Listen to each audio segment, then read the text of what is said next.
자, 안녕하세요. 부령입니다. 자, 오늘 이 시간에는 또다시 귀중한 분을 좀 모셨습니다. 무조건 수익 내는 부동산 실전 경매의 저자이자 그리고 집택구연구소 대표인 나땅 이소라님을 모셨습니다. 안녕하세요. 네, 안녕하세요. 네, 저는 부동산 전문 네. 아카데미 행꿈사닷컴 부원장이고요. 네. 무조건 수익 내는 실전 부동산 경매 저자입니다. 뭐 시작하자마자 바로 그냥 단도직입적으로 또 한번 여쭤보려고 해요. 네. 저자 소개를 보니까 본인 스스로가 15년 동안 뼛속까지 직장인이다. 네. 자, 이런 표현을 쓰셨더라고요. 근데 뼛속까지 직장인이다라는 표현 자체가 어떤 면에서는 좀 후회가 되는 면도 있으신 것 같기도 하고, 그러다가 경매를 시작하게 되셨는데 처음에 어떻게 하다가 경매를 시작하게 되셨어요? 직장인이셨는데. 네, 이게 뭐 다들 처음부터 투자를 하진 않을 거예요. 네. 저도 직장을 다녔는데 그 월급을 모아서는 안 될 것 같다라는 그 위기감이 있었어요. 네. 그래서 사실 이것저것 많이 했었는데 같은 직장 동료 제 친구가 네. 너 이것저것 해보는데 경매를 한번 해보면 어때? 뉴스에서 보니까 어떤 네. 연예인이 경매로 낙찰받아서 1층에는 카페, 2층에는 월세 주고 3층에는 산다더라. 근데 제가 그때 생각했던 거는 내가 평생 할 수 있는 일이었으면 좋겠다. 시간과 1대1로 교환하지 않았으면 좋겠다.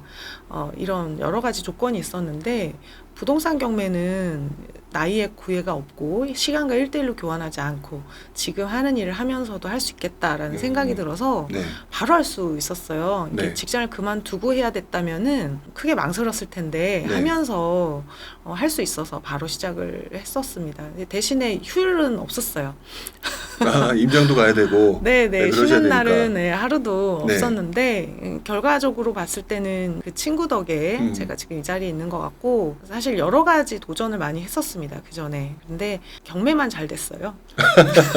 아, 이게 이 말씀이 공감이 되는 게, 저는 경매를 하기는 했는데 네네. 경매가 유독 잘 됐다 이런 거는 아니었었어요. 네네, 근데 맞아요. 잘 됐다. 결국은 자기만의 그런 맞는 게 있는 것 같아요. 맞아요. 저는 이제 경매로 수익을 냈는데 네.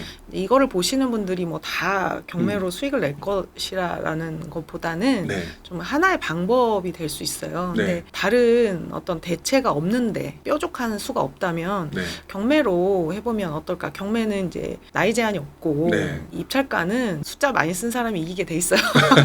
그렇죠. 그래서 저는 좀 그렇게 시작을 했습니다. 지금 그 친구한테도 고맙다고 제가 이사 갈 때 청소기도 사주고 네. 용돈도 주고 그랬어요. 그분은 경매를 하시는 분이셨나요?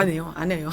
안 하는데 네네. 오히려 경매로 이끌으셨고, 이게 참 보통 인연이 아니네요. 그게 좀 그런 것 같아요. 네. 너는 왜 안 하면서 나한테 하라 그러냐? 저는 그렇게 생각하지 않았어요. 그 친구가 하는 얘기를 그냥 그대로 받고, 네. 아 그래 경매 괜찮겠네. 뭐 얘가 뭐 그 말을 할 자격이 있냐 없냐, 뭐 왜 너는 안 하면서 나를 시키냐, 이런 얘기는 네. 진짜 의미 없는 것 같고요. 네.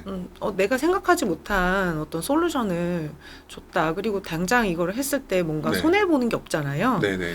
기회비용이 없다라고 생각. 좀 피곤할 뿐. 좀 피곤하긴 하죠. 네네. 그래서 공부해야 될 게 많은 것 같아요. 네, 제가 이제 공대 나와가지고 사실은 법률 용어 읽는 게 굉장히 힘들었는데 제 친구의 그 한마디로 네. 시작을 했는데 네. 간절히 좀 붙잡았던 것 같아요. 배수의 진을 치고 음. 했기 때문에 성공을 한 것 같습니다. 그러니까 결국 간절함이 나를 그 길로 이끌었고 그 길로 성공할 수 있게 만들었다. 맞아요. 뭐 그렇게 표현을 하는 게 맞는 것 같다는 생각이 들어요. 근데 요즘 일반적으로 경기가 워낙 안 좋잖아요. 네네. 그래서 경매 시장에 기회가 많다는 말을 네. 분명히 많이 하고 있거든요. 실제 경매 전문가로서 네. 경매 투자 어떻게 하는 게 좋을까요? 요즘 같은 경우에도 충분히 괜찮은 건가요? 요즘처럼 경매하기가 좋았던 적은 제가 처음 보거든요. 아, 그래요? 네, 2016년 이후로 네. 지금처럼 호가 대비 많이 네. 싸게 낙찰되는 건 제가 좀 처음 봤고 유찰도 뭐 2번 되기도 하고 네네. 그래요. 그리고 일반인들이 이제 경매 뭐 높게 낙찰된다, 명도가 걱정된다 이런 얘기를 하시는데 네. 명도가 뭐 까다로운 물건이 좀 따로 있어요. 근데 음. 그거는 이제 우리가 입찰할 때부터 알고 들어가는 거거든요. 네네. 우리는 경매에 점유자를 이미 알고 입찰을 합니다. 네. 그래서 내가 선택하는 어떤 거라서 지금처럼 경매하기가 좋았던 적이 없는 것 같습니다. 아. 입찰자 수는 현재 작년이랑 분위기가 좀 달라요. 작년 말에는 네. 입찰자 수 굉장히 작았는데 네. 지금은 입찰자 수는 많은데 낙찰가는 아직 높지가 않습니다. 그래서 사람들이 대중이 바닥이라고 생각한 사람들이 네. 점점 많아지고 있다. 그러니까 시장이 바닥인지는 모르겠지만 네네. 경매 입찰자들은 이 정도면 충분히 바닥이라고 생각하는 사람들이 많아지고 있다. 그런데 아직 바닥이라는 그 확신이 없기 때문에 입찰가는 높지가 않아요. 그렇겠네요, 진짜. 네, 입찰가는 낮은데 많이 입찰을 하고 있습니다. 그런 상황이에요. 그래서 그 일반적으로 사람들은 네. 경매로 수익 내기가 굉장히 어렵고 고수들이 많은데 초보가 이제 경매 공부해서 언제 수익 내나 네. 이런 생각을 많이 하시는데 네네. 고수들은 초보가 입찰하는 물건은 입찰을 안 합니다. 그렇겠죠. 네네. 초보는 다른 음. 초보랑 경쟁을 하는 거예요. 그래서 언제나 초보에게도 기회가 있습니다. 이거 굉장히 사람들로 하여금 관심을 갖게 만들어주는 그런 단어를 좀 쓰셨어요. 네. 초보는 초보끼리 경쟁하는 맞아요. 거기 때문에 기회는 무궁무진하다. 항상 있는 거예요. 네네. 왜냐하면은 고수는 고수의 영역에 있는 물건을 입찰을 하기 때문에 네. 지금 50명씩 입찰하는 아파트 물건 같은 경우에 물건이 어렵거나 절대 그렇지 않거든요. 네네. 그럼 다 고수냐? 고수도 아니에요. 지금 50명 입찰하는 아파트는 그냥 욕심이 없는 초보가 낙찰을 받습니다. 고수는 그런 거 안 하고. 고수는 그런 거 입찰 안 합니다. 음. 고수는 고수의 영역에 있는 물건을 입찰을 합니다. 근데 경매 다 좋은데 결국 선입견이 굉장히 있는 것 같아요. 네네. 가장 그 중에 하나가 권리 분석이 굉장히 어렵다는 게 어떻게 보면은 진입 장벽인 것 같거든요. 맞아요. 그렇다면 공대 언니로서 본인은 어떤 식으로 이런 상황을 극복하셨고 본인이 또 이거를 잘하기 위한 꿀팁 같은 게 좀 있었을까요? 저는 그 경매를 좀 책으로 독학을 했는데 네네. 처음에는 이제 경매 권리 분석은 권리 분석이 어려운 게 아니고요. 네. 권리 분석을 하기 위해서 알아야 되는 단어가 굉장히 낯선 거예요. 그래서 이 낯선 용어를 일단 익히고 권리 분석을 해보니까 네. 제가 이거를 이제 6년 정도 됐어요. 강의를 한 지가. 네. 그러다 보니까 굉장히 그 상식적이더라고요. 네. 이제 와서 보니까. 네, 그 법이 굉장히 상식적입니다. 네. 그래서 채무자와 채권자 이 둘 중에 누구를 보호해야 할 것인가라고 했을 때 굉장히 상식적이고 권리 분석을 어렵다고 생각을 하시는데 네. 이 법원은 위험한 물건을 입찰자에게 숨기지 않아요. 우리가 부동산 가서 중개사장님 그 중개를 믿고 거래를 하는 것처럼 우리는 법원에 어떤 네. 중개 하에서 계약을 하는 건데 네. 법원이 중개소 소장님만도 못하겠냐는 얘기요. 이 위험한 것을 법원은 네. 반드시 거기다 기재를 합니다. 그런데 이 정도도 공부를 안 한 입찰자들이 실수를 하는 거예요. 네. 그러니까 내가 이거를 잘 이해를 못하는 물건을 입찰을 하기 때문에 사고가 나는 것이고 권리 분석은 사실은 굉장히 상식적이다라는 거예요. 근데 이게 책도요. 네. 그 강사님들이 이제 책을 많이 쓰는데 이 법학을 너무 많이 하시는 분들 책은 읽기가 힘들어요. 맞아요. 전 진짜 공감을 하는 게 네. 예전에 저 처음 경매 관련된 공부를 시작을 했었을 때 변호사님 책을 샀어요. 읽기 힘들어요. 네, 그랬더니 그냥 법전에 있는 거 그냥 그대로 따와가지고 갖다 써놓으신 그런 느낌이었는데 그래서 저도 처음에는 되게 힘들었던 느낌이 네네. 기억이 나는데 그런 거는 좀 안 좋은 거죠? 그게 그 이해가 좀 되기가 어렵고요. 네네. 그냥 쉬운 책부터 해가지고 쭉 좀 읽어보고 네. 유튜브도 좀 보고 네. 이게 결국은 좀 강의도 들어야 됩니다. 네, 제가 이제 강의를 저희는 이제 특수물건 전문이라 기본반을 들어오더라도 공부를 상당히 하고 들어오시더라고요. 네. 근데 보면은 자기 맘대로 권리 분석을 해요. 자기 맘대로 네, 자기 맘대로 해요. 순위 바꾸고 네, 그냥 말소 기준 권리 막 기준 자기 맘대로 하고 후순위 임차인인데 어떻게 경매를 넣냐는 거예요. 그거 상관없거든요. 그러니까 그 권리 분석을 좀 이렇게 모르는 거를 사람들이 자기 상식으로 메꾸는데 네. 우리가 상식이 좀 없는 편이거든요. 그래서 네.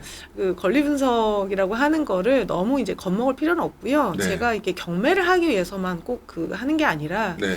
이 사람이 부동산으로 부자가 되고 싶다면서 네. 등기부도 모르고 등기부를 볼 줄 모르고 권리도 모르고 하면서 부자가 되기는 좀 어렵지 않나 그렇죠. 그런 생각이 들어요. 기본적으로 네. 등기부 정도는 보실 수 있어야 되는 것 같습니다. 어쨌든 꾸준히 네. 권리 분석이 어렵다고는 하지만 막상 어느 정도 보게 되면 익숙해지기 때문에 네, 그렇게 네. 어려운 게 아니고 결국 네. 꾸준히 공부해야 된다.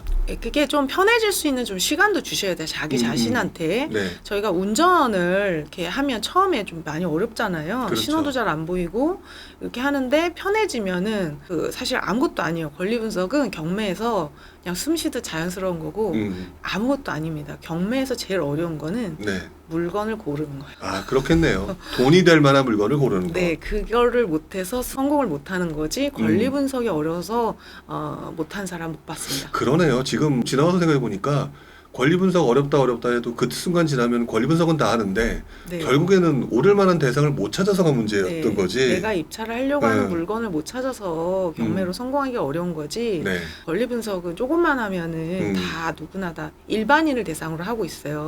경매는 그 뭐 특수한 어떤 자격을 갖춘 사람을 대상으로 하고 있지 않지만 이 공인중개사가 없이 바로 이제 사다 보니까 네. 일반 공인중개사가 없어도 샀을 때 이상이 없을 만큼 일반 지식이 있어야 되는 것이고 또 문제가 없는 물건이 많아요. 이게 법원은 낙찰자가 낙찰받아서 잘 쓰기를 원해요. 네. 그래서 문제가 없는 물건이 많은데 사실은 그 권리 분석보다 물건을 검색해서 내가 어떤 물건을 입찰해야지 수익을 낼 수 있나 이게 훨씬 더 어렵다. 이거는 답이 끝까지 없어요. 저도 매일 힘듭니다. 네. 알겠습니다. 그러면 저도 그런 경험이 있지만 경매에 관심을 가졌어요. 경매에 관심을 가지고 난 다음에는요, 꿈과 힘을 가지고 접근을 하잖아요. 네. 그리고 난 다음에 바로 처음에 입찰을 딱 했는데 바로 짠하고 낙찰을 받으면 좋겠는데 폐찰이 더 많아요. 바로 낙찰을 되고 그게 또 바로 수익 나는 게 아니잖아요. 네. 여기서 정말 많은 분들이 힘들어 하더라고요. 제가 보기에도. 도대체 몇 번을 넣었는데 낙찰이 안 돼요. 그러니까 나중에는 어떤 경우가 생기냐면 낙찰을 위한 입찰가를 쓰는 경우도 그쵸. 무조건. 승자의 저주. 예, 그런 경우도 있는데 따땅님도 처음에 분명히 그런 경험이 있으셨을 것 같아요. 이게 초보들이 폐차를 많이 하는 거는 네. 물건의 난이도와 금액에 비해서 욕망의 크기가 너무 크기 때문에 그래요. 아, 욕망의 크기가 더 커서 그렇다. 네, 그 물건한테 적정한 그 수익이라는 게 있는데 이 물건의 난이도나 종잣돈의 크기에 비해서 네. 수익을 너무 크게 보려고 그러면 낙찰이 잘 안 됩니다. 음. 그리고 나만 생각해서는 안 되고요. 타인의 욕망을 생각을 해야 돼요. 남들은 이 물건을 얼만큼 갖고 싶어 할 것인가 라는 거예요. 저희 그 지금 경매다마고치라고 네. 제가 3분을 입찰 코치를 하고 있는데 네. 4월 달부터 했는데 아직 낙찰을 2분이 못 받았어요. 왜냐면 그 사이에 시세가 계속 떨어져서 입찰가를 산정하기가 어렵더라고요. 근데 네네. 그분의 이제 그 중에 한 분 여자분이랑 이제 남자분이 한 분 계신데 네. 폐차를 많이 했거든요. 왜 그러냐면은 좀 최저가 이 근처로 입찰을 하기 때문에 그래요. 그러니까 욕심이 좀 그 물건의 크기에 비해서 많은 거죠. 네. 그럼 그것도 저는 괜찮아요. 괜찮은데 대신에 폐차를 좀 많이 한다. 남들은 이걸로 3천만 원 수익을 보려고 하는데 네. 나는 이걸로 4천만 원 수익을 보고 싶어 하면은 나는 폐차를 하는 거예요. 그만큼 입찰가를 낮춰줬을 테니까. 네. 그래서 폐차를 하는 겁니다. 아니면은 확률을 높인 수밖에 없어요. 그냥 막 던져가지고 그 되게 피곤하거든요. 폐차하면. 노화가 금방 와요. 근데 저 같은 경우에도 폐차를 많이 했는데 네. 저는 그래서 이렇게 해선 안 되겠구나 해가지고 조금 까다로운 물건을 입찰을 했습니다. 그래서 원룸 전세 6천만 원에 있을 때 이제 전세를 빼가지고 경매를 했는데 4천만 원이 점점 없어지는 거예요. 이게 돈이 모래가 막 새는 것처럼 그렇죠. 막 새요. 그래가지고 점점 없어져서 마음이 막 초조한데 그때 내가 이걸로 이렇게 막 맨날 최저가 하면은 낙찰 안 되겠구나. 그래가지고 저는 좀 남들이 못한 까다로운 걸 해야겠다. 이렇게 해서 좀 빨간 글씨 있는 거 공부를 했습니다. 빨간 글씨라고 하면 뭐 유치권, 뭐 법정지상권, 뭐 기타 그런 것들 위주로 조금 신경을 쓰셨네요. 투수 주소 오류 뭐 이런 이제 위장차인 이런 거 공부를 했습니다. 그러면 본인이 투자하시면서 나름대로 이건 정말 성공한 투자다. 또는 투자를 하는 데 있어서 이런 전략으로 접근했다. 뭐 이런 것들이 좀 있었을 것 같아요. 제가 좀 정말 수월했던 물건이 하나 있었는데 네. 그게 이제 김포 아파트 물건이에요. 김포. 네네. 김포 아파트 물건인데 유장 임차인이었는데 네. 부부 사이 이제 임대차였어요. 그래가지고 이제 임차인이 사모님이셨는데 이혼을 그 이후로 하신 거예요. 네네. 그래서 선순위가 있고 그다음에 보증금 얼마에 있었는데 그게 김포 도시철도 개통 예정인 데 있었던 거예요. 그때 제가 2억 7천에 낙찰을 받았는데 네네. 그게 10년 동안 3억이었어요. 이게 보증금을 선순위 임차인 위장인데 4천만 원 정도 신고하셔가지고 네네. 많이 싸게는 못 받았어요. 그게 제가 위장 임차인이라서 낙찰받고 명도를 하러 갔거든요. 네. 근데 가고 안 계시더라고. 이사를 가고. 그러니까 여러분들은 뭐 위장 임차인 그러면 엄청 세게 나올 것 같고 막 쫓아낼 것 같고 하는데 실제로 가서 보니까 이사를 가고 열쇠를 관리실에 맡기셨어요. 되게 수월했네요. 너무 수월했죠. 그러니까 무혈 입성. 지금 말씀하신 것처럼 원래 우리 명도를 할 때는 그 임차인들이 막 뭐 던지고 막 이럴 것 같다라고 하는데 네네. 저도 갑자기 그 말씀 드리니까 그 말이 생각나요. 어떤 분이 저한테 해주셨던 말인데 임차인도 당신을 무서워합니다. 맞아요. 뭐 이런 사실은 표현을 썼던 게 기억이 나요. 심리적으로 그 명도를 당하는 쪽이 열세 있어요. 그렇죠. 우리보다 더 떨고 있거든요. 근데 이 사람들은 좀 상처받은 사람들이라서 네. 일반적으로 우리가 만나는 사람보다 심리적으로 굉장히 지금 열세에 있어요. 근데 이제 명도의 대상이 다 다릅니다. 지금 고가 아파트 같은 경우에 타워팰리스가 경매로 나왔는데 네. 감정가 40억인데 네. 대출이 없어요. 근데 경매로 나왔어요. 왜냐면은 소유자가 여러 명이에요. 그러니까 이걸 나누려고 나온 거예요. 네. 솔로몬처럼 네. 이걸 나눠라 이렇게 해가지고 법원이 팔아서 그 비율대로 돈으로 나눠주려고 경매를 하는 거. 이런 거 명도 안 하거든요. 그렇죠. 이런 거 명도하지 않습니다. 그래서 그 물건 같은 경우에는 조금 싸게 받았는데 또 무피로 투자를 해가지고 전세가 3억 8천까지 올랐었고 5억 5천까지 올랐다가 지금은 좀 1억 정도 빠지는 상태인데 네. 그 물건은 입찰할 때도 제가 6만 원 차이로 받았는데 네. 6만 원이요? 네. 그 타인의 욕망 제가 그 6만 원 욕심 덜 내가지고 네네. 낙찰을 받은 거예요. 근데 한 유효한 입찰자가 한 3명 정도였고 나머지는 이제 말도 안 되는 가격을 쓰셨는데 그게 김포 도시철도가 개통하면 오를 줄 알았거든요. 네. 안 오르더라고요. 근데 이게 언제 올랐냐면은 김포만 규제 지역에서 쏙 빠졌을 때 6월 17일 6.17 부동산 대책 전후 그때겠네요. 그때 3억짜리가 갑자기 5억 5천이 되더라고요.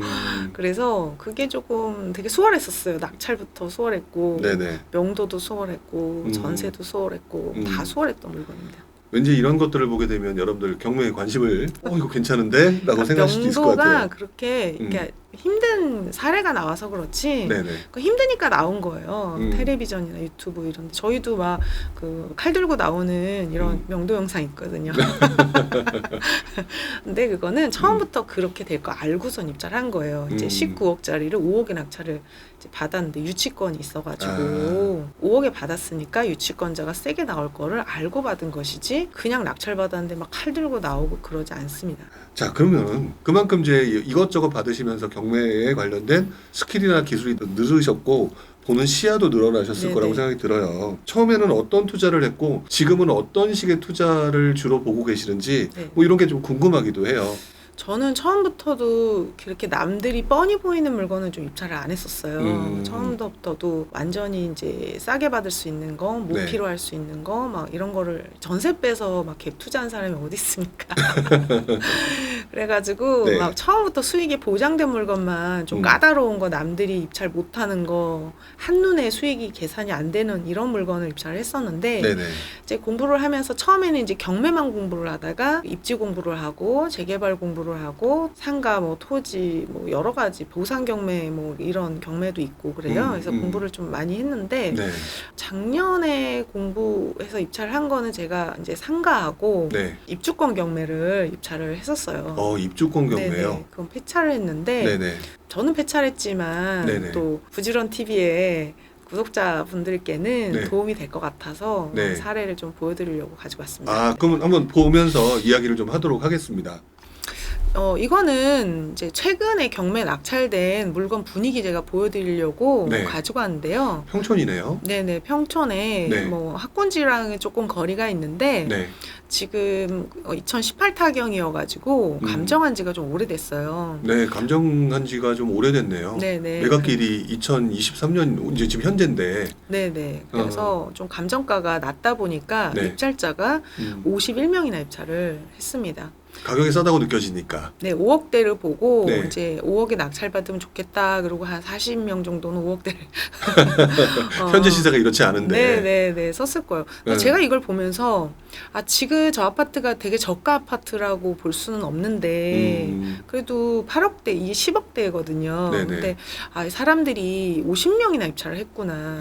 이 평촌 지금 아파트 청약에 실패한 거에 비해서 네. 관심이 많다. 그러니까 사람들이 아파트에 시세에 관심이 없는 게 아니고 그 가격이 마음에 안 들어서 안 하는 거지 싸게 받으면 네. 하고 싶어 하는 사람이 50명이나 있다. 이런 생각이 좀 들었어요. 관심이 덜한 경매인데도 불구하고 50몇 명이 왔으니 네, 네. 일반 부동산, 평촌 이런 데는 더 많겠죠. 그럼요. 그래서 지금 이거 같은 경우에 입찰가가 네. 51명인데 네. 지금 8억 1,100만 원. 이 차이도 많이 안 나요. 그러니까 욕심 좀 덜 내가지고 이분이 네. 낙찰 받으신 거예요. 네.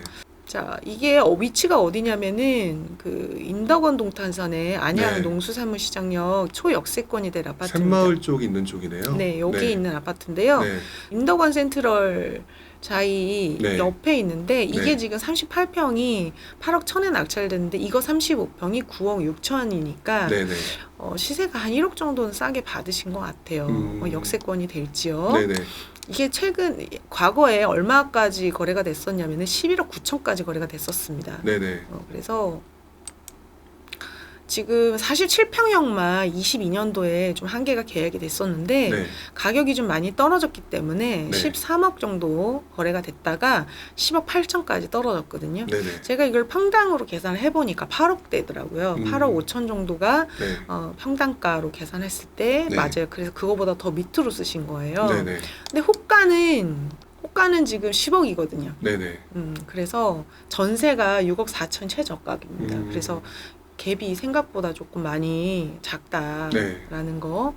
그리고 요거 같은 경우에는 네. 신시가지 아파트 목동 목동 7단지가 경매로 나왔습니다. 7단지면 7, 8단지가 바로 목동역 앞에 있는 거잖아요. 그럼요. 제일 좀 네. 역세권인데요. 네. 26억에 감정된 게 18억에 낙찰이 됐습니다. 차순위와의 차이도 크지가 않아요. 19명이나 입찰했어요. 네.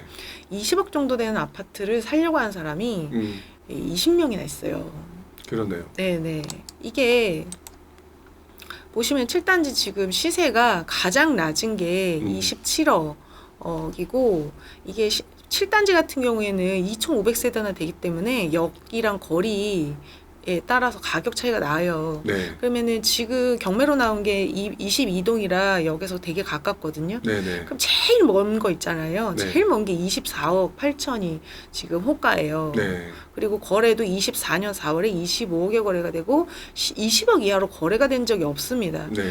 그래서 그 음마 아파트 대치동보다 네. 이 목동이 조금 소유자들의 그 심리가 조금 더 견고해요. 빠지지를 않았습니다. 근데 경매로 낙찰은 18억대에 됐다. 라는 거예요. 그래서 지금 많이 싸게 낙찰되죠. 호가에 비해서 10억 네네. 정도 싸게 낙찰이 된 겁니다. 자, 이거 상동진달래 마을 같은 경우에는 7호선 역세권 아파트인데 상동역에 있는 곳이네요. 네, 맞아요. 그 8억 2천 정도 되던 게 56명이나 입찰했어요. 56명이요? 네네. 그러니까 8억 2천 이게 그 전고점이에요. 네. 전고점까지 갔던 거를 지금 5억 5천에 낙찰 받았는데 이 3억대라는 이 숫자를 보고 사람들이 가슴이 설레가지고 네. 4억대를 한 40명이 썼을 거예요. 네네네.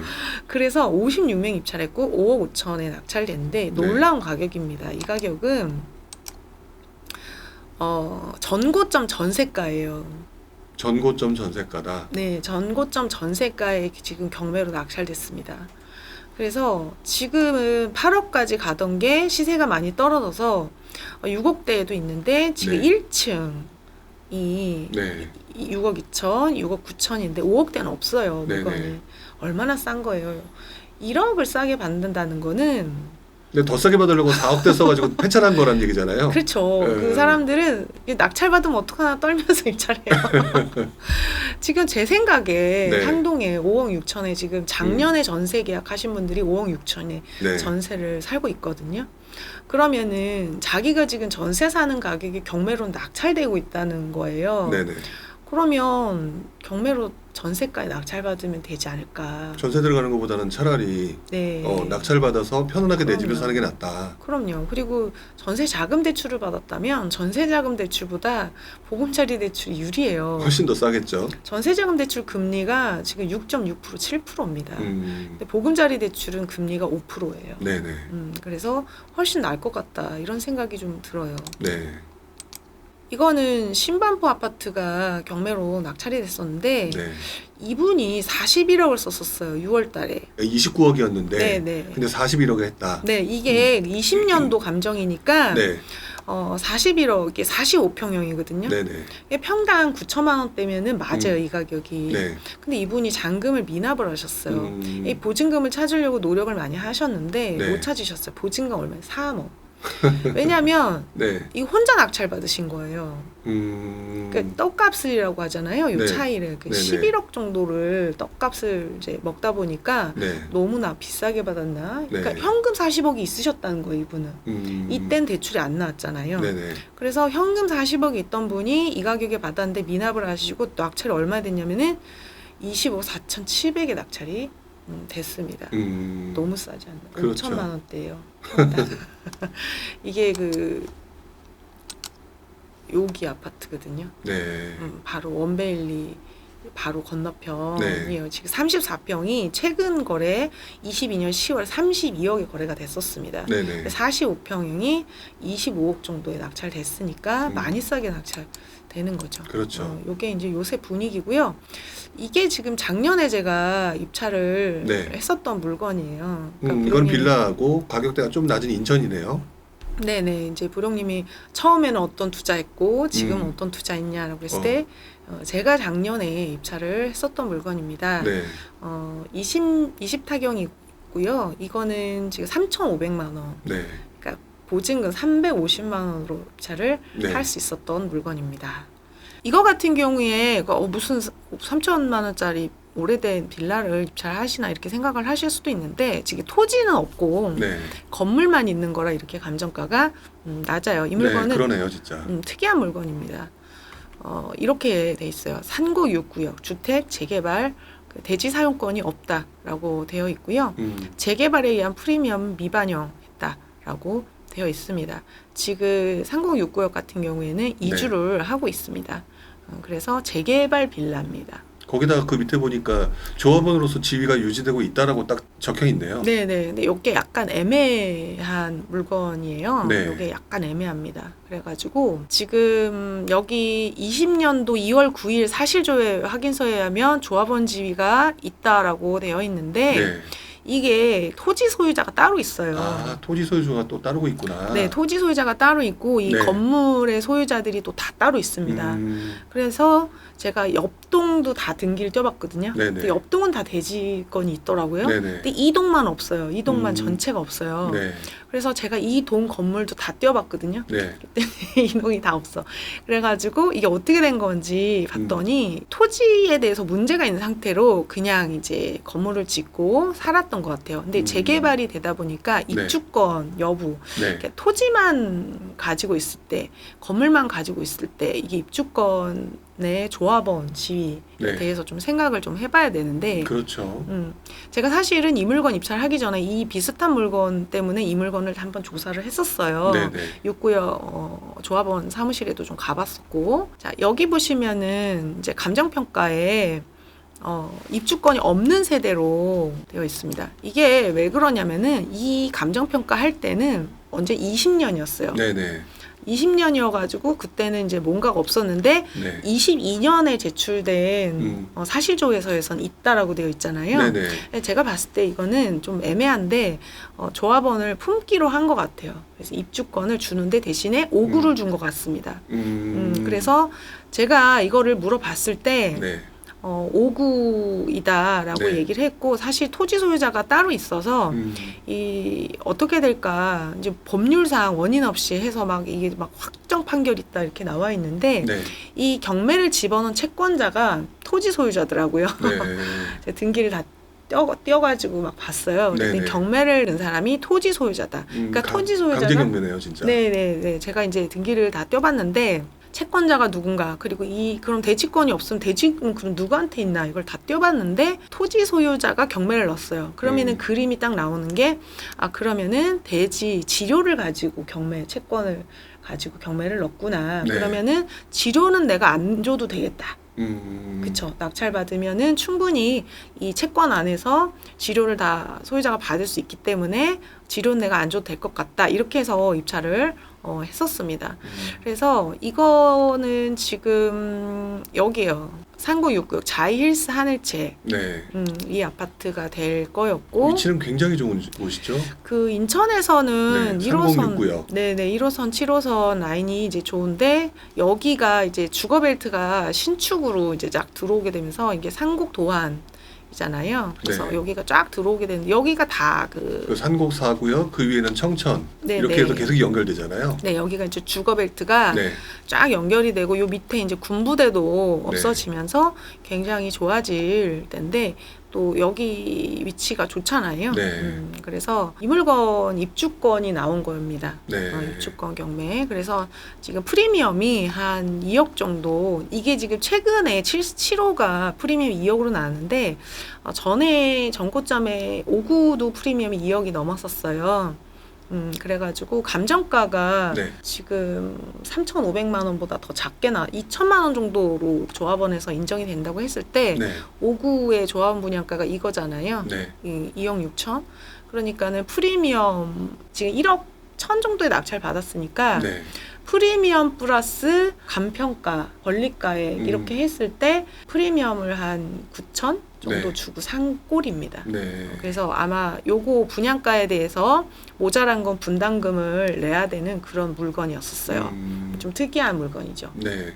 그래서 요런 거 제가 좀 봤었고 요것도 좀 재미있는 건데 요거는 지금 진행을 안 하고 있습니다. 대지만 있는 거예요. 네. 신기하죠. 인천 같은 경우에는 토지만 있을 때 네. 입주권이 나오기가 어려운데 네. 토지만 있으면 90제곱미터가 넘어야지 되잖아요. 네. 근데 이거 같은 경우에는 지금 6평인 거예요. 그래서 이게 뭔가 그리고 제가 좀 봤어요. 네. 봤는데 여기 보시면은 계양일구역 네.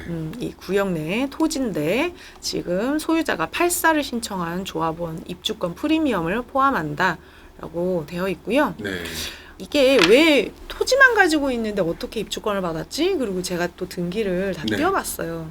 그랬더니 이렇게 되더라고요. 그러니까 좀 주소는 조금씩 다 지웠습니다. 네네네. 이름하고 희한하게 돼 있더라고요. 네. 이게 어떻게 된 건가 하고 계속 뜯어봤어요.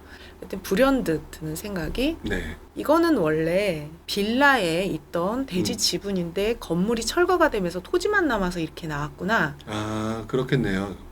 라는 생각이 들더라고요. 네네.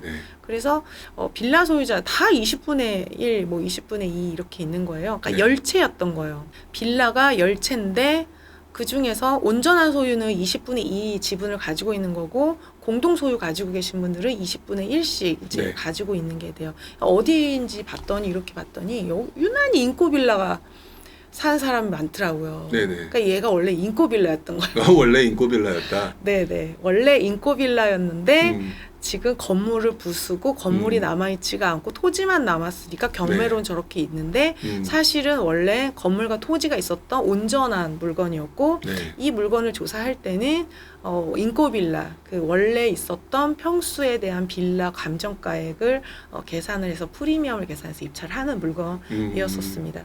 네. 제가 이런 물건을 봤을 때 감정평가사님들이 그러니까 경매는 어디서든지 다 나올 수가 있어요. 뭐 네네. 구역 지정 단계에서 나올 수도 있고 이것처럼 관리처분 넘어서도 나올 수가 있는데 감정평가사님들은 확실한 것만 프리미엄을 감정하시더라고요. 네네. 관처 난 거 이런 것만 권리가액에다가 프리미엄을 감정을 하시고 네. 그 전 단계는 애매하면은 프리미엄을 감정을 안 하는 어떤 경향을 계속 보이고 있어요. 제가 이런 것만 계속 좀 연구를 했었거든요. 네. 그래서 이런 좀 재미있는 물건을 주로 입찰을 하고 있습니다.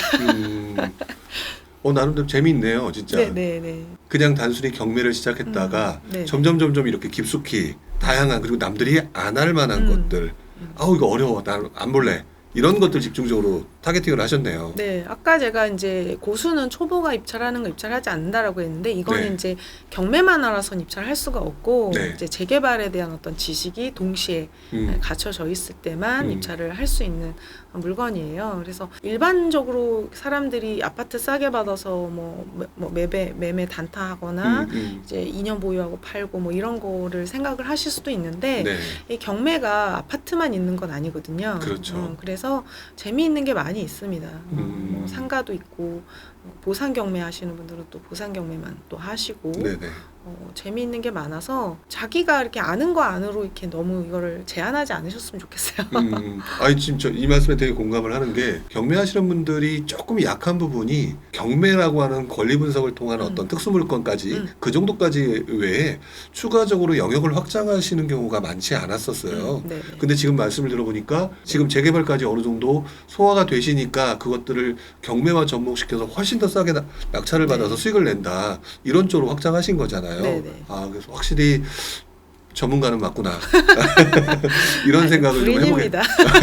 우리 부룡님에 비하면은 뭐 부생합니다. 부생아. 아 그래도 지금 이렇게까지 하신다는 거 뭐 짧게 하셨다고 본인 스스로 얘기를 하셨는데 이 정도는 고수가 맞는 것 같습니다. 그냥 저는 좀 배우는 거를 즐겨해가지고 네네. 이제 계속 지금도 배우는 중이고 네. 즐겨 하는 것 같습니다. 이거 제가 알아냈을 때 네. 왜 토지만 있는데 입주권이 왜 나왔지? 이러고 야 이거 인코빌라구나라는 거. 와 나 천재 아니야?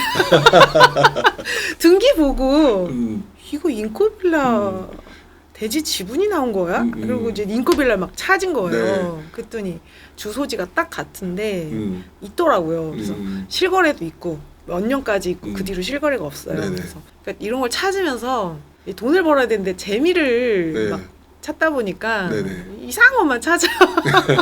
까다로운 거.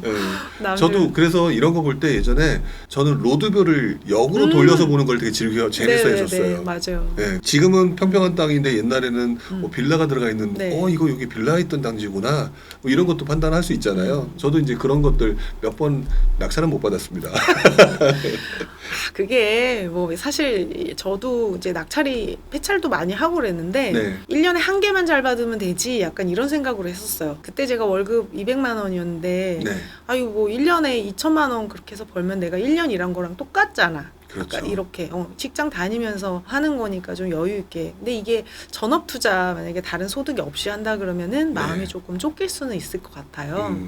그래서 지금 있는 소득을 유지를 하면서 네네. 그러니까 저축이나 자산은 약간 이런 투자나 다른 걸로 부지런하게 해서 하시면은 좋을 것 같고 이게 경매가 좀 되게 그 분야가 많아요. 네. 그래서 저 같은 경우에 이제 부지런 TV 구독자님들께 네. 재개발 경매를 좀 네. 소개를 해드렸는데 네. 사실 뭐 어마어마하게 많습니다. 그렇죠. 재개발과 관련된 경매 부분은 저만 얘기하는 줄 알았는데 이거까지 벌써 손을 뻗치셨다는 걸 알면서 근데 또 저랑은 조금 다른 부분이라 저도 좀 배울 만하다라는 생각을 오늘 하게 됐던 것 같아요. 자 그런데 지금 이렇게 해가지고 어떤 분들이 보시고 되게 짜릿하셨을 거예요. 우와 이런 게 있구나. 네네. 근데 지금 이런 얘기를 해서 그렇지 본인이 이렇게 매번 수익을 내거나 그러진 분명히 네네. 않았을 것 같다. 또는 반대로 굉장히 큰 손해를 받거나 또는 슬럼프를 겪었거나 위기를 겪었거나 이런 부분도 좀 있지 않을까? 뭐 이런 생각도 조금은 해보거든요. 제가 경매로 손해를 본 적은 없는데요. 그래요? 그냥 까다로운 것만 했기 때문에 뭐 수익을 다 보장된 상태로 해서 수익이 될 만한 것들 위주로 들어가셨으니까. 네네 저는 뭐 일반적인 건 안 들어가고 네. 좀 조금 까다로운 걸 들어갔기 때문에 네. 손해를 본 적은 없는데 위기는 있었어요. 2019년에 그 네. 조정받을 때 그 서울이라든지 그때 굉장히 조정받을 때. 네, 역전세 때문에 제가 공실이 4개가 있었는데 역전세. 그 공실장애라고 아세요? 형님? 공실장애요? 네. 그 용어는 잘 모르겠어요, 제가. 그 공실장애가 네. 공실 있으면 잠이 안 오는 게 공실장애. 공실장애. 그러니까 생각보다 제가 그때 뭐를 느꼈냐면은 공실이 4개인데 하나가 입주장에 있는 물건이었었어요. 근데 저희 전세 임차인 만기는 12월이었고 네. 입주장이 한 9월이어가지고 네. 상품이 좀 다르고 거기 가격대는 새 아파트가 높을 거라서 괜찮을 줄 알았는데 네. 그래서 제가 1월 달부터 매물을 내놨거든요. 네네. 근데 1년 동안 저 집은 좀 보러 오나요? 그랬더니 한 번도 보러 온 적이 없대요. 그래서 대출로 진짜 그 아는 대출 상담사님이 이제 온갖 기술로 해가지고 막 신탁 대출로 해서 네. 2억 4천짜리 아파트를 전세 임차인이 2억 2천에 있었어요. 그러니까 갭 2천 샀다고 되게 좋아했는데 네네. 대출이 2억 2천은 안 나오잖아요. 그렇죠. 그래서 이제 2억을 대출로 내보내고 2천을 제 돈을 이렇게 하고 내보냈는데 네. 그러고서는 많이 힘들었어요. 그게 한 4개가 있었어요. 4개가 있었는데 그때 이제 숨이 안 쉬어지더라고요. 그래서 그렇죠. 제가 맨날 이렇게 하고 긍정학원 있잖아요. 네네. 이런 거 하고 네. 신경이 굉장히 날카롭고 네. 이게 행복하지가 않구나 이런 생각을 해서 되게 힘들었는데 네. 입주장이어가지고 네. 이제 전세 매물 몇 개인가 네이버에서 네. 이렇게 보니까 5천 개가 있는 거예요. 5천 개요. 이게 몇 단지가 같이 입주를 하는데 네네. 이게 또 중복으로 올리시잖아요. 그렇죠. 그러니까는 5천 개가 막 있는 거예요. 그래서 제가 컴퓨터를 막 이렇게 닫았어요. 그러고서는 한 숨만 쉬면서 한 3개월 정도 있으니까 네. 이제는 수리를 하면 나갈 것 같은데 막 이런 생각이 들어서 막 수리도 하고 해가지고 이제 결국은 최고가로 뺐습니다. 그 수리를 좀 예쁘게 했어요. 네. 그래서 전세가 너무 많이 있어서 그걸 수리를 해서 뺐는데 그리고 이제 한 개씩 정리는 되더라고요. 네. 근데 그때 제가 무슨 생각을 하면 내가 생각보다 스트레스를 많이 받는구나. 나는 그렇게 강한 사람이 아니구나. 네. 이게 여유 없이 투자를 했을 때 꼬이면은 좀 많이 힘들 수도 있겠구나. 한 네. 번에 나 이거 잘못하면 훅가였구나 이런 생각을 하면서 네. 이렇게 다시는 무리해서 투자를 하고 싶지 않다. 그런 어떤 예방 주사를 좀 맞았어요. 누구나 겪는 건데 정말 힘든 것 같아요. 저도 똑같은 경험이 더 오래전에 2004년에 있었거든요. 숨 안 쉬어져요, 진짜.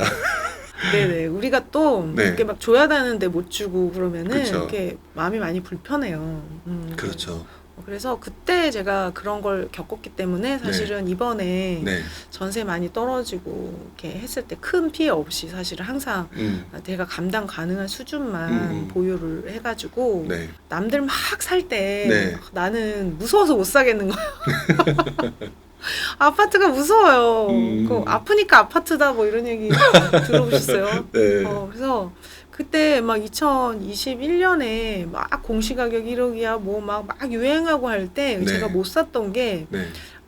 이게 상황이 지금은 이래 보여도 바뀔 수 있다라는 생각, 그런 생각 때문에, 그리고 계약갱신 청구권 때문에 네. 제가 전세를 높게 못 받았어요. 높게 못 받고 남들 6억 5천 받을 때 혼자 4억을 받은 거예요. 네네. 그 5% 상한 때문에. 네네. 그래서 좀 서운했거든요. 근데 그거 그때 6억 5천 받은 사람들이 지금 토해내느라고 많이 힘들어요. 그렇죠. 근데 저는 그때는 못 받아서 좀 서운하긴 했는데 지금은 그만큼은 안 떨어졌거든요.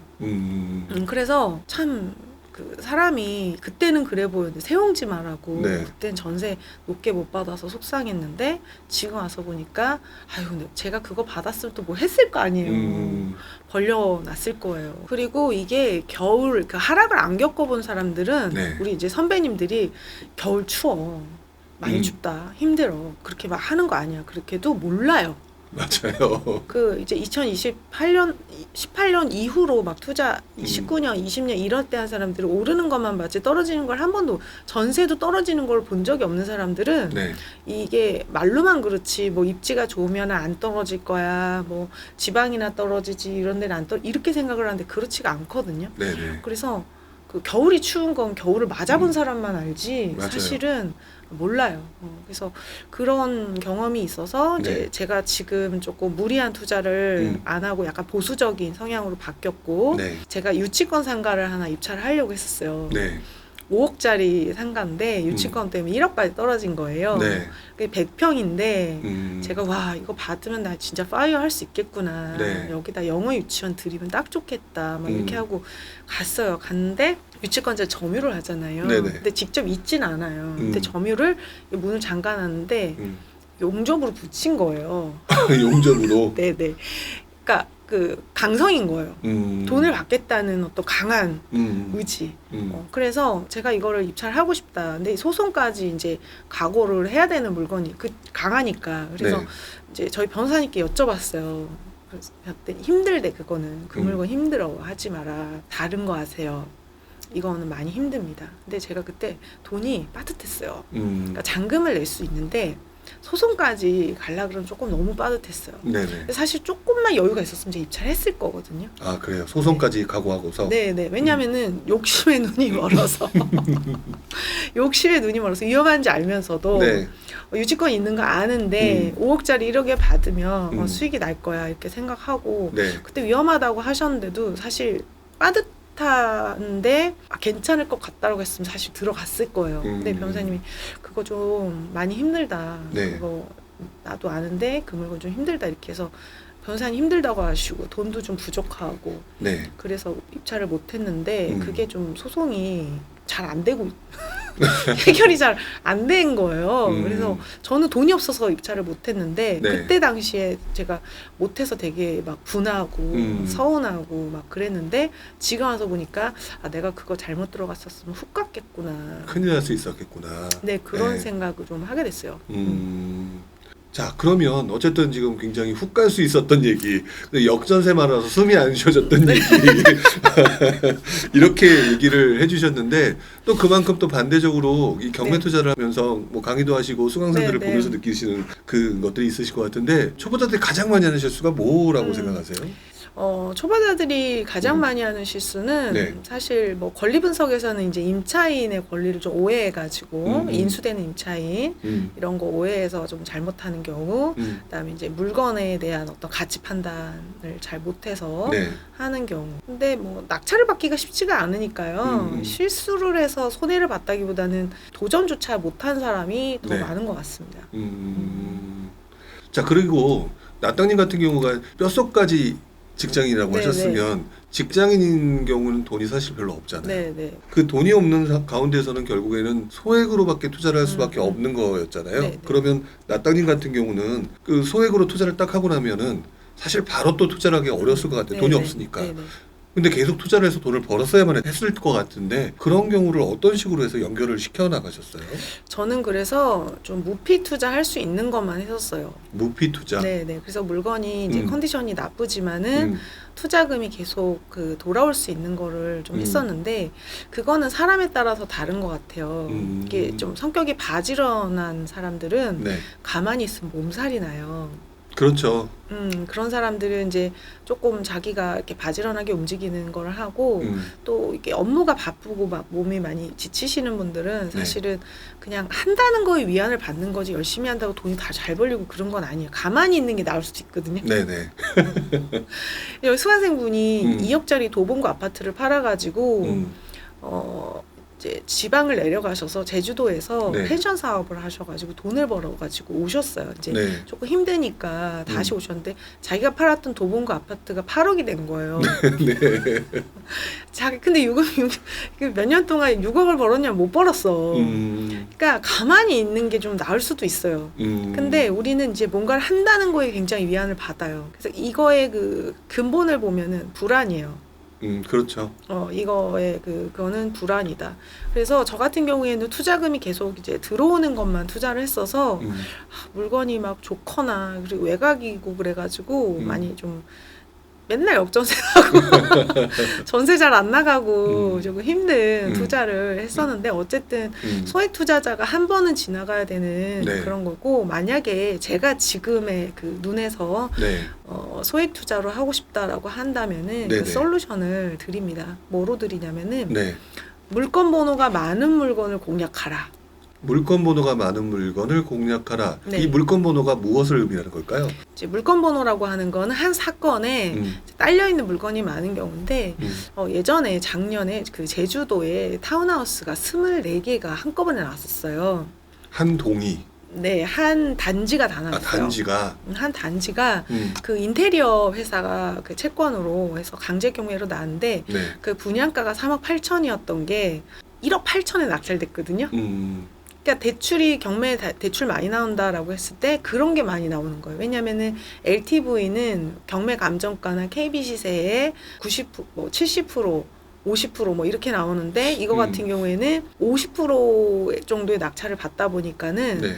90% 정도까지도 대출이 나올 수도 있는 거예요. 그래서 그렇게 물건 번호가 이게 1번부터 24번까지 썼습니다. 네. 근데 어떤 거는 1억 8천에 낙찰되고 어떤 건 3억에 낙찰됐어요. 네. 그러니까는 어떤 사람은 싸게 받고 어떤 사람은 비싸게 받았다라는 생각이 들어요. 그거가 최근에 실거래가 떴는데 네. 세전 한 1억 정도 수익을 보시고 매도한 분이 있거든요. 그러니까 비규제 지역이고 네네. 하다 보니까 대출을 좀 많이 받았을 거예요. 왜냐면은 감정가 대비 많이 싸게 받았기 때문에 많이 받을 수 있었을 겁니다. 그런 소액 투자자들은 그런 식으로 해서 물건 번호가 많은 시리즈가 많은 물건, 한 채무자가 물건을 막 여러 개를 갖고 있었어요. 그러니까 한 아파트를 회사가 10개씩 갖고 있었어요. 그래 이걸 경매로 들 땐 각각 매각을 하거든요. 네. 그러면 입찰자들이 분산이 돼서 네. 낙찰이 좀 싸게 돼요. 음. 근데 아파트 같은 경우에는 제가 봤을 때 마지노선 65%에서 70%, 그다음에 이제 빌라 이렇게 조금 남들 선호도 떨어지는 거는 50% 이하에 낙찰되는 것도 봤습니다. 그러면 50% 이하에 낙찰되는 물건을 네. 대출 80% 90% 받게 되면은 5천만 원 이하에도 투자가 가능했었던 거예요. 그 정도 사실 내 종잣돈이랑 마통 뭐 해가지고 하면은 충분히 할 수 있는 네. 금액이라고 좀 생각이 돼요. 그래서 소액 투자자는 돈 많은 사람보다 공부를 더 많이 해야 됩니다. 네. 자, 아까 말씀해 주실 때 본인은 그래서 경쟁률이 좀 낮은 네. 조금 더 가격을 싸게 살 수 있는 특수 물건, 네. 특수 물건에 대한 투자를 한다고 하셨어요. 네, 네. 근데 초보자들이 특수 물건을 접근할 때 어떻게 접근을 하는 게 좋을까요? 초보자가 특수물건을 한다는 게 이제 말이 안 되고 말이 안 된다. 네네 초보자가 특수물건을 한다는 거는 말이 안 되고요. 네. 공부를 많이 한 사람도 조심조심 하는 건데 네. 그 특수물건도 여러 단계가 있거든요. 네. 그러니까 좀 그냥 아까 제가 얘기했던 것처럼 갔는데 그냥 임차인이 자기 임차인 나가서 없고 이런 경우도 있고 네. 진짜 소송까지 각오해야 되는 경우도 있고 네. 그래요. 그래서 조금 공부를 해보면은 그 안에서 또 난이도가 이렇게 보이거든요. 네. 아, 얘는 좀 특수 물건의 모양을 갖추고 있지만은 실제로는 일반 물건에 가깝고 소송까지는 안 해도 될 것 같다. 라는 게 있고 이거는 처음부터 소송까지 각오해야 된다. 제가 받았던 김포 위장임차인 같은 경우에는 소송까지 하지 않았고 가서 명도도 안 했던 물건이고 그 아까 유치권 5억짜리 그 상가 같은 경우에는 소송을 각오를 해야 되는 물건이었던 거예요. 네네. 그래서 공부를 이제 특수물건을 한다 그러면 진짜 특수물건 공부를 다 하고 그 안에서 내가 할 수 있는 거 소송을 안 하는 물건을 이제 하든지 아니면 소송까지 각오를 해야 되면은 내가 저도 크게 손해는 보지 않으면서 이기면 크게 수익을 볼 수 있는 약간 이런 전략으로 하시면은 또 괜찮을 것 같습니다. 근데 생각보다 우리가 마음이 여리고요. 네. 성질이 급하고 참을성이 없습니다. 네. 그러면 위장임차인, 네. 그다음에 유치권, 네. 법정지상권 등등등등 되게 많은 것들이 있는데 제가 기억하기로는 특수물건이 돈 된다 그러니까 사람들이 이것도 찝적, 저것도 찝적 이런 분들을 생각보다 많이 봤었어요. 네네. 그러면 말씀대로라면 조금 뭐 내가 좀 한번 접근해 볼 만한 위장임차인이라든지 유치권이라든지 이런 쪽에 조금 하나에도 좀 더 집중하는 이런 게 좀 더 나을까요? 아무래도 하나의 전문성을 갖고 이렇게 파다가 보면은 또 옆으로 하나씩 이제 확장이 돼가는 건데 네. 이게 특수물건이라고 하는 게 딱 봤을 때는 큰 네. 차이 없어 보이는데 결정적인 데서 이제 좀 다르기도 하고 그래요. 네. 그래서 지금 시장은 꼭 특수물건까지 안 해도 수익이 나니까 그냥 일반 물건으로, 그러니까 특수물건으로 수익을 내려고 하기보다는 네. 특수물건 진짜 하고 싶으면 공부는 하는데 돈이 되는 특수물건이 그렇게 자주 보이지가 않기 때문에 네네. 이제 평소에는 백반을 먹고 이제 가끔 외식을 이제 하는 거예요. 특수물건으로. 그럼 결국에는 특수물건 하지 마라. 일반 물건도 모르는데 무슨 특수물건이냐. 일반 물건부터 제대로 공부하면 사자. 네, 그렇죠. 그리고 조금 여유가 있고 그 특수물건은 또 나랑 운대가 맞아야 돼요. 네. 제가 그 물건이 운대가 안 맞았던 거잖아요, 저랑.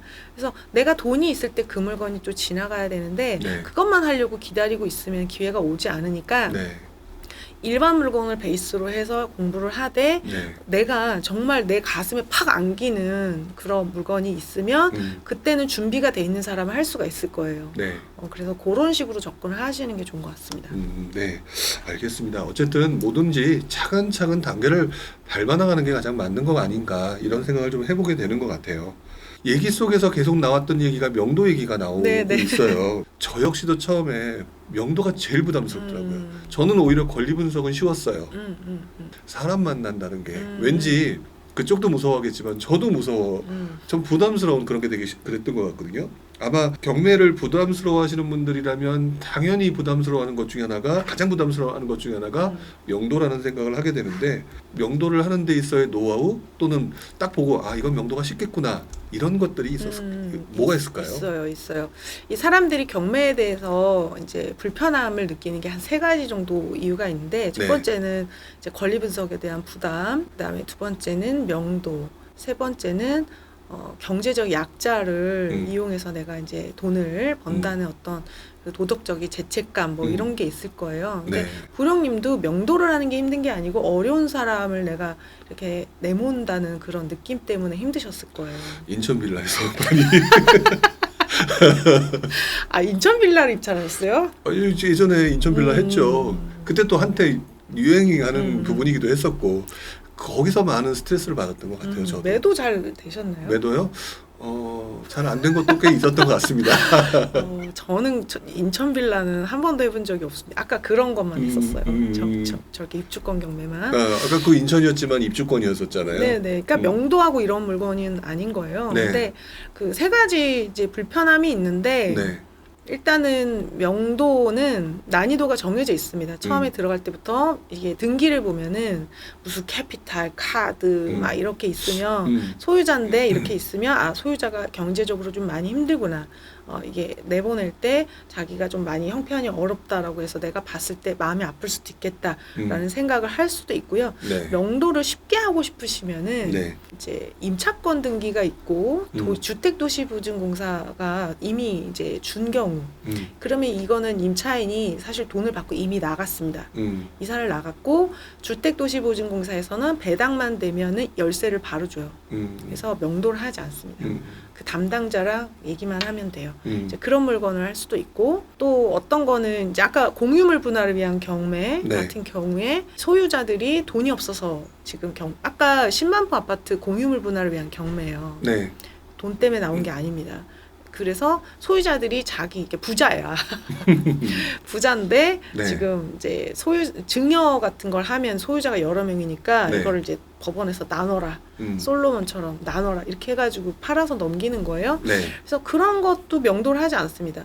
근데 그 사람의 입장에 가서 보시면 답이 나오는 게 네. 내가 후순위 임차인인데 보증금을 잃어. 근데 임차인이 많아. 다가구야. 그러면은 이거는 명도가 힘들게 눈으로 보이잖아요. 그렇죠. 그러면은 이제 선택은 좀 여러 가지가 있어요. 나는 힘드니까 이거 안 한다. 임차인 이거 힘든 거 안 한다. 그다음에 두 번째는 맡긴다. 남한테 맡길 수 있어요. 그 둘 중에 하나 선택하시면 되고요. 또 막 중국인들도 막 있어. 좀 얼마 전에 했더니 중화 민국인 뭐 누구 해가지고 네네네. 후순위 막 외국인들이 막 보증금 1억씩 있어요. 그러면은 많이 놓여오실 수 있다. 놓여올 수 있다.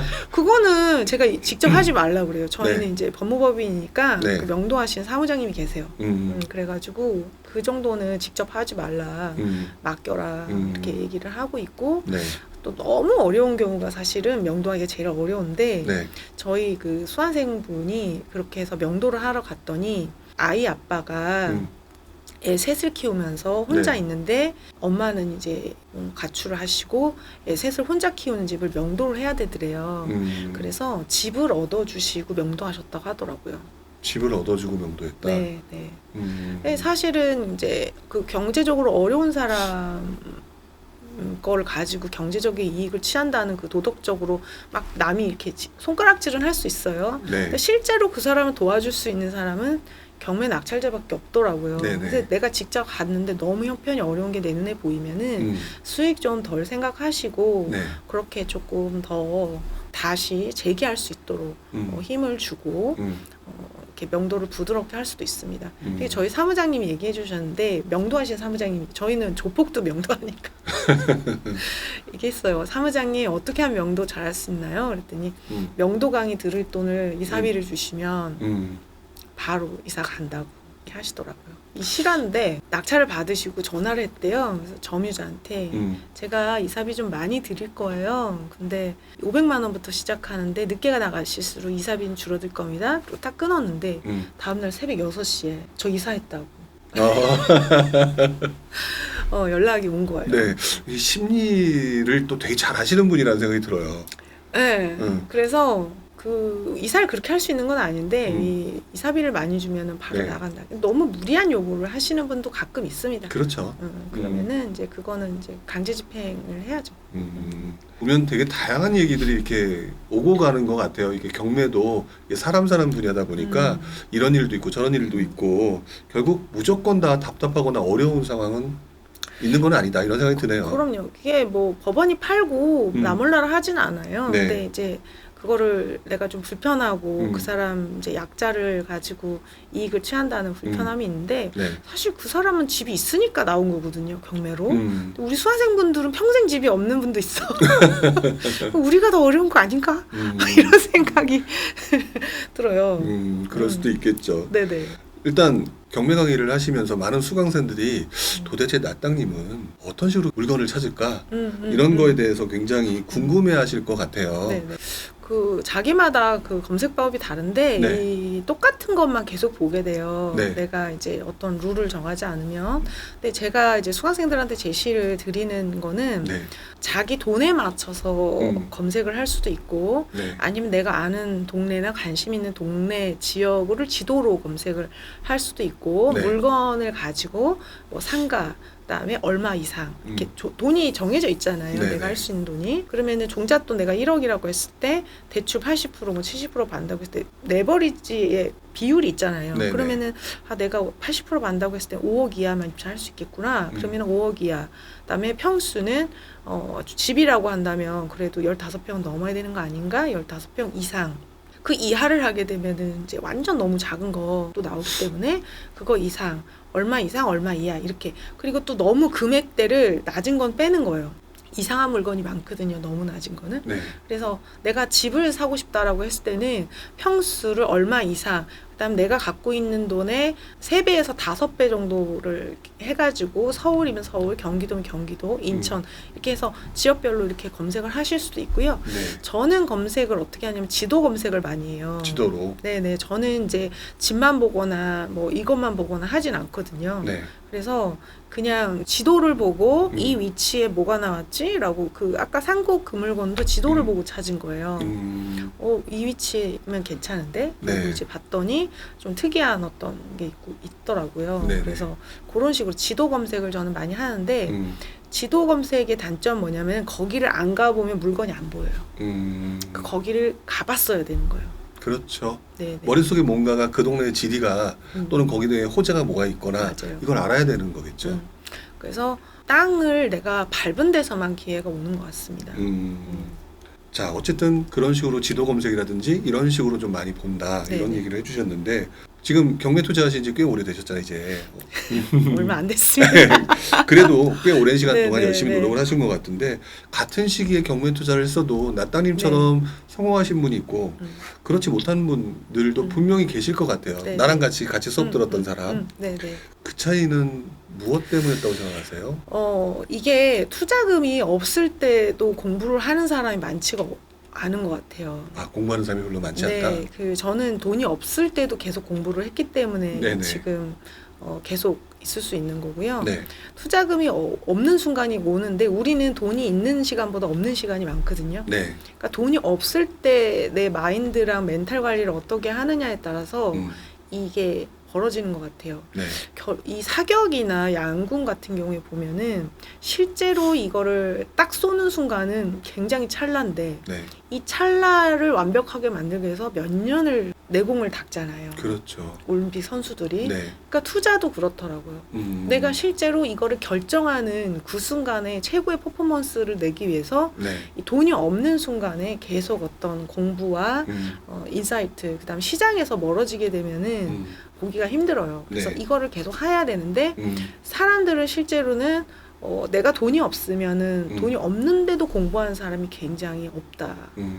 항상 우린 돈이 없거든요. 그냥 있으면 뭘 하니까요. 그렇죠. 항상 돈이 없는 것 같아요. 돈은 항상 없어요. 우리는. 항상 부족해요. 네네네. 없어. 그냥 맨날 돈 없어요. 그래서 돈이 없을 때 네. 내가 마인드 관리를 어떻게 하고 꾸준히 계속 백업을 하고 그 인풋을 계속 넣어주는 사람만 성공을 하는 것 같아요.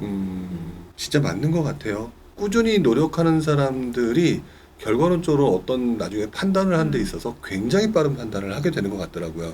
근데 그렇지 않은 사람들은 그때 가서 우왕좌왕 맞아요. 누가 이렇게 얘기했대 여기만 우르르 몰려다니는 결국 거기서 성공과 실패의 차이가 난다는 생각이 듭니다.